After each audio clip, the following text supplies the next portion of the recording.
I'll give you a moment to get it together.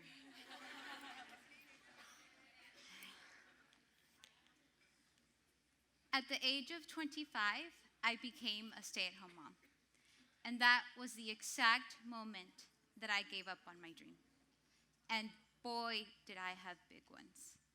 I'm from a small border town in northern Mexico where my family has owned a restaurant for the past 26 years. I grew up in that restaurant, playing underneath the tables, doing homework while my parents worked, and eating my favorite skirt steak tacos almost every day.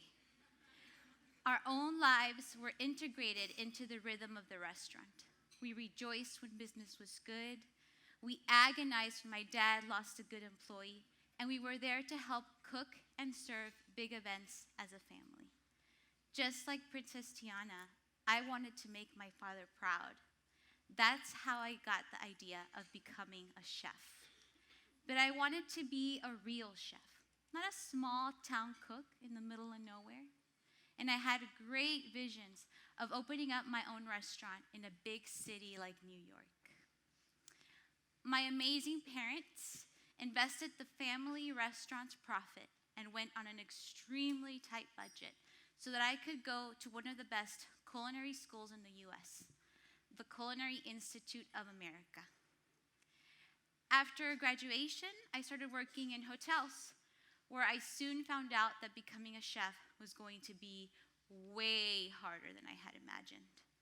The constant stress, the long hours of physically draining work, and the sexism and harassment I endured nearly broke me. But I survived, and 3 years later, I got offered a job as a sous chef, the second in command in the kitchen.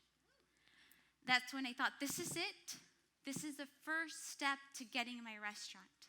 And then I found out I was pregnant. My husband and I, we had talked about having a baby. We wanted a baby.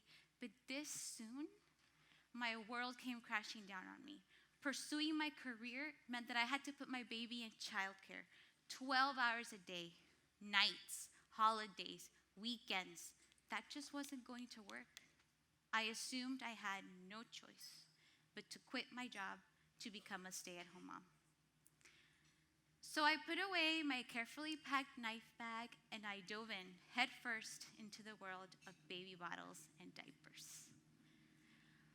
I was so in love with my baby, so in love. And I was truly grateful that I could be home and take care of him. But there were many times that I doubted my decision. One day, as I was changing my baby's diaper, I couldn't help thinking, is this it? Is this what I'm supposed to do for the rest of my life? What about my restaurant? Will I ever put on a chef's coat again? Why did I even bother going to college? I should have just gone to mom school. I secretly began to resent my husband and my baby, thinking that they were holding me back. But the only thing holding me back was me. I just didn't know it then. My mom must have seen my quiet desperation because she sat me down to have a serious conversation. I told her about my doubts and my frustrations, and she looked at me with the most loving eyes and said, "Ay, mijita, you don't have to be just a mom. You can still be anything that you set your mind to. You just have to remember that family comes first." I didn't believe her. All I kept thinking was, yeah, right, Mom. And who's going to watch the baby while I go figure all this out? But I kept it in the back of my mind, and every once in a while I would ask myself, can I still really do anything I set my mind to? A friend of mine suggested I start a blog. I didn't realize anybody could start a blog. That was almost 7 years ago. But I decided to give it a try. And the blog became the perfect outlet for my culinary frustrations.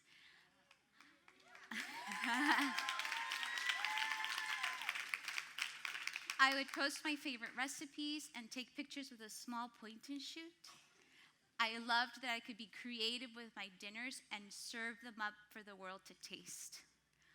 Over time, people began contacting me because they were interested in at-home cooking classes, which later led to catering small parties and then working as a personal chef. The personal chef business was just starting to grow when we decided to have baby number 2. And baby number 2 was a game changer. Running a personal chef business became much harder. Childcare was expensive, and I was beginning to run myself ragged. Something needed to change. It was during that time that I encountered a health problem. Medication wasn't helping, and I was desperate. So I decided to go on a plant-based diet. I was the last person in the world you would think would go vegan. I loved cheese. But no, I loved cheese. I loved cheese so much that more often than not, I would choose cheese over dessert. But to my surprise, being vegan greatly improved my health, and I never turned back. So when my mom got diagnosed with type 2 diabetes, I kept trying to get her to go vegan, but she just wasn't having it. One time I tried to make her a vegan Vietnamese spring roll. I don't know what I was thinking. Giving my Mexican mama a vegan Vietnamese spring roll filled with tofu, I don't know. Of course she didn't like it and said something like, "Can't you make this more Mexican?" That's when it all clicked. Of course, my mom would prefer to eat vegan Mexican food. So instead, I made her some vegan enchiladas verdes, filled with mushrooms and spinach and topped with an almond crema. And she was hesitant at first, but ended up devouring the whole thing. So if my mom was willing to give it a try, how many more Mexican mamas could be willing to do the same? They could improve their health by eating the plant-based versions of the foods that they loved without compromising taste or culture. I had a new purpose. I completely rebranded my blog to be Vegan Mexican. I had already seen that running a restaurant and raising a family was nearly impossible. But teaching others to eat healthy through blogging, that I could do. I just needed to find a way to make money doing it. I started researching, taking online courses, buying books on photography. I would take pictures when my kids were napping and test recipes after they went to bed. I took advantage of any and all of my free moments, which sometimes resulted in more than one catastrophe. Like the time I ended up in tears because I burnt a whole batch of apricot jam that I had been tending to for hours because I fell asleep while putting the kids to bed. The blog was growing, but not fast enough. And living on one income was becoming increasingly difficult. I could see the doubt in my husband's face and the skepticism in which my family regarded the blog. But I kept going. I started contributing to other food sites for free, started doing guest posts and making collaborations with other bloggers. And the whole time I kept thinking, if I could help only one person eat better, then it'll all be worth it. And then one day it happened.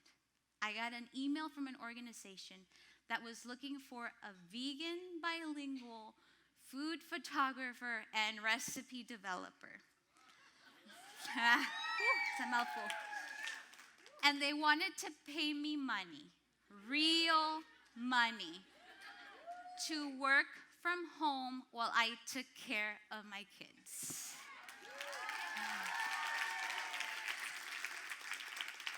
I put my heart and soul into this project because I knew it would lead to bigger and better things, and it did. More paying jobs followed.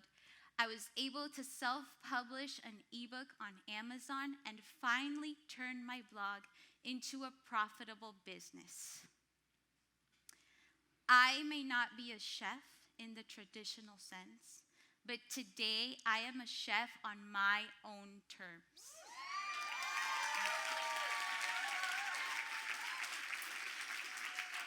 And my restaurant, which is my blog, is not limited to one city, but it is accessible to the whole world.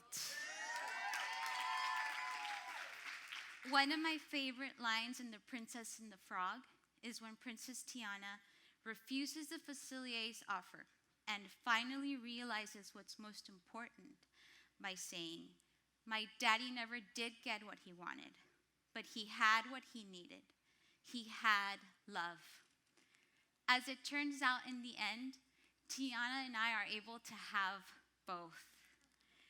But it wasn't until I embraced my role as a mother, until I realized how important it is to be there for my children, that I was able to stop worrying about what would have happened if I had pursued my career and started focusing on the now. There are only 2 things that I would say to a younger version of myself, and I want to say them to each and every one of you tonight. Don't be afraid to take a risk on yourself. And always find a way to put family first.